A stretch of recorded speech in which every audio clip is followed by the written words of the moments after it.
Market में आज गिरावट क्यों देखने को मिला, स्पेशली स्मॉल कैप और मिड कैप में गिरावट सबसे ज़्यादा क्यों दिखा। आज के वीडियो में हम जानेंगे कि आखिर मिड कैप और स्मॉल कैप में इतना बड़ा गिरावट क्यों देखने को मिला।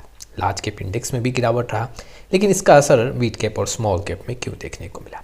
हम ये भी समझेंगे कि आखिर आज मार्केट में दबाव किन कारणों से देखने को मिला। इन सारे पॉइंट का विश्लेषण मैं आपके सामने रखूँ। ये भी हम बात करेंगे कि म्यूचुअल फंड इन्वेस्टर को यहाँ पे क्या करना चाहिए, कैसे स्ट्रैटेजी पे काम करना चाहिए, अब यहाँ से आपको कैसे लमसम या फिर अपने SIP का प्लान करना चाहिए। चलिए शुरुआत करते हैं। लेकिन आप में से बहुत ऐसे इन्वेस्टर हैं जिनको पोर्टफोलियो रिव्यू और डिज़ाइन को लेकर प्रॉब्लम है। डिस्क्रिप्शन बॉक्स में आए डिटेल चेक करें और व्हाट्सअप नंबर के थ्रू हमारे साथ जुड़ सकते हैं। चलिए सबसे पहले हम ये देखते हैं कि आखिर इंडेक्स में गिरावट कितना है। Large cap, small cap, mid cap index में ओवरऑल गिरावट कितना देखने को मिल रहा है। ठीक आपके सामने आंकड़ा है, अगर आप देखोगे तो स्मॉल कैप में करीबन 2% के ऊपर का गिरावट है। ये BSE स्मॉल कैप का आंकड़ा है। वहीं पे BSE मिड कैप की बात करूं तो यहाँ भी 2% के ऊपर का गिरावट है। सेंसेक्स में करीबन 1% के आसपास और निफ्टी 50 भी करीबन 1% के आसपास टूटा है। अब इसके पीछे रीजन क्या है? देखो ऐसे तो बहुत सारे रीजन है, लेकिन मैं शुरुआत सबसे पहले टेक्निकल रीजन से करूंगा। जी हाँ, अगर देखोगे तो निफ्टी 50 का एक काफ़ी बड़ा स्ट्रॉन्ग यहाँ पे टूटा है। 26,000 का जो लेवल था वो काफ़ी स्ट्रॉन्ग सपोर्ट था और वहाँ पे ये सपोर्ट ब्रेक होता हुआ देखने को मिला।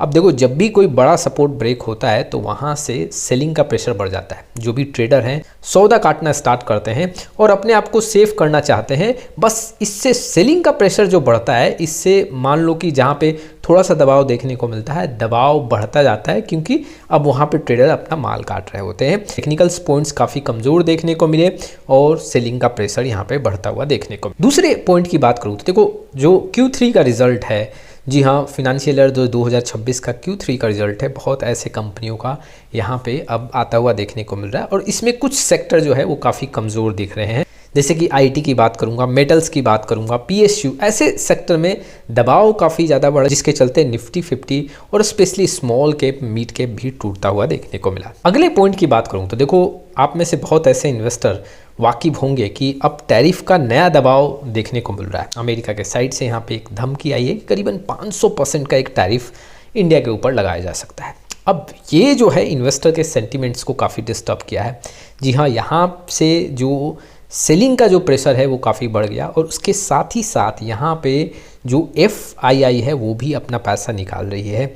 FII यहाँ पे पैसा निकाल रही है। एक तो ये दबाव देखने को मिल रहा है, ऊपर से जो सेलिंग का प्रेशर है, रिटेल इन्वेस्टर भी यहाँ पे माल बेच के चल रहे हैं, जिससे यहाँ पे दुगना दबाव देखने को मिल रहा है मार्केट। उसके साथ ही साथ कुछ ग्लोबल टेंशन भी है, जैसे कि जो ऑयल सप्लाई चेन है, यहाँ मिडिल ईस्ट में टेंशन चल रहा है और वेनेजुएला पे जो यहाँ पे इम्पैक्ट देखने को मिल रहा है, इसको लेके जी हाँ मार्केट काफ़ी सतर्क है। बड़े बड़े ट्रेडर हैं वो अपना माल बेच के चल रहे हैं कि आगे कुछ और गिरावट हो तो वहाँ पे हम एक नया पोजीशन बना सकें और सेलिंग का प्रेशर इससे काफ़ी बढ़ता हुआ देखने को मिल रहा है। तो एक नज़रिया यहाँ ये भी है कि जो रुपीज़ है वो काफ़ी कमज़ोर होता हुआ देखने को मिल रहा है US करेंसी के अगेंस्ट।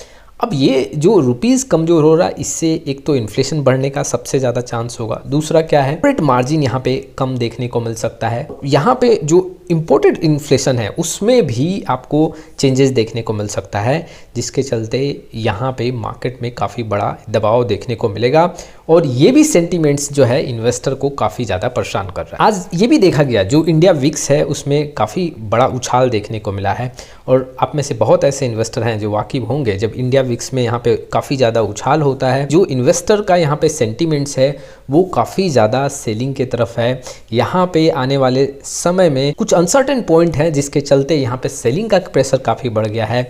इंडिया विक्स में जब भी आपको काफ़ी ज़्यादा तेज़ी देखने को मिले तो जो मार्केट है, जो स्पेशली लार्ज कैप इंडेक्स हैं, जो mid cap, small cap index हैं, वहाँ पे बिकवाली काफ़ी ज़्यादा बढ़ जाता है। और आज अगर आप देखोगे तो इंडिया विक्स में काफ़ी ज़्यादा उछाल देखने को मिला। तो जो मैंने आपके सामने रीजन्स रखे हैं, इसमें अगर गिरावट होता है, कहीं प्रेशर बनता है, चाहे वो FII के साइड से बने या फिर टैरिफ को लेके न्यूज़ यहाँ पे आता है वो मार्केट को डिस्टर्ब करे, या फिर यहाँ पे जो रुपीज़ कमज़ोर हो रहा है उसका यहाँ पे नेगेटिव इम्पैक्ट देखने को मिले, या फिर एशियन मार्केट में जो दबाव देखने को मिला उसका इम्पैक्ट देखने को मिले, देखो सबसे पहले स्मॉल कैप मिड कैप में सेलिंग का प्रेशर आता है।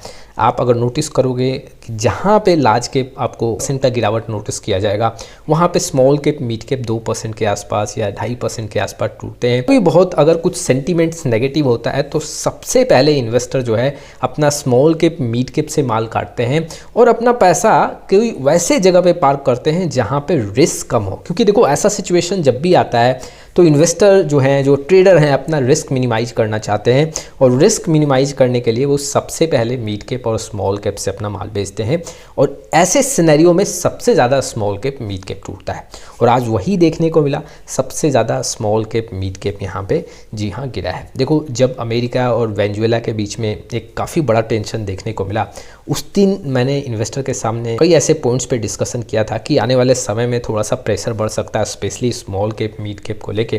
हालांकि देखो लॉन्ग टाइम में अभी भी पॉजिटिव व्यू है, कोई ऐसा नेगेटिव व्यू देखने को नहीं मिल रहा है, लेकिन शॉर्ट ड्यूरेशन में मार्केट पे प्रेशर बन सकता है। जी हाँ, बहुत ऐसे ग्लोबल न्यूज़ हैं मार्केट के सेंटीमेंट्स को ख़राब कर रहे हैं और यहाँ पे सेलिंग का प्रेशर बढ़ता जा रहा है। अब यहाँ पे म्यूचुअल फंड इन्वेस्टर को क्या डिसीजन लेना चाहिए? देखो एक तो मैं यहाँ पे इन्वेस्टर को बताना चाहता हूँ कि अगर आप SIP कर रहे हो और अब हाई से आपको क्या देखने को मिल रहा है, 4% का गिरावट हो चुका है, तो आप अपने SIP को डबल कर सकते हो। हाँ, आपका बजट अलाउ करता है, तो ऐसा नहीं है कि बजट अलाउ नहीं करता है और यहाँ पे आप फिर भी SIP को डबल कर रहे हो, तो ये सही डिसीजन नहीं है। अगर आप लमसम नहीं करते हो और यहाँ पे SIP के थ्रू इन्वेस्टमेंट करना चाहते हो, जो कि एक अच्छा स्ट्रैटेजी है, तो आप यहाँ पे अपने SIP को डबल कर सकते हो। लेकिन ये भी आपको ध्यान रखना है कि जैसे मार्केट रिकवर कर जाए तो आप अपना जो SIP है उसको फिर से जितना पहले अमाउंट का था वैसे आपको फिक्स करना है। इन्वेस्टर को यहाँ पे ये भी बताना चाहता हूँ कि देखो बार बार आप गिरावट पे लमसम नहीं करना, एक डिफरेंस आपको तैयार करना है। अभी कुछ दिन पहले, जी हाँ 8 दिसंबर के आसपास, मैंने इन्वेस्टर को एडवाइस किया था कि आपको कुछ यहाँ पे लमसम करना चाहिए। अब आपको डिफरेंस देखना पड़ेगा कि कितना और डिफरेंस बना है। उस पॉइंट से अगर ज़्यादा डिफरेंस बनेगा तभी हम लमसम करेंगे। ऐसा नहीं कि उसी पॉइंट पे हम बार बार लमसम करें और बहुत बड़े अमाउंट से हम यहाँ पे लमसम करें। यहाँ से आपको एक स्ट्रैटेजी बनाना पड़ेगा कि लमसम आपको एक गिरावट पे करना है। जैसे कि आज आपने लमसम किया, अब इस पॉइंट से इवन 3% 4% का एक ब्रेक देखने को मिले, करेक्शन देखने को मिले, तो वहाँ पे आपको लमसम करना है।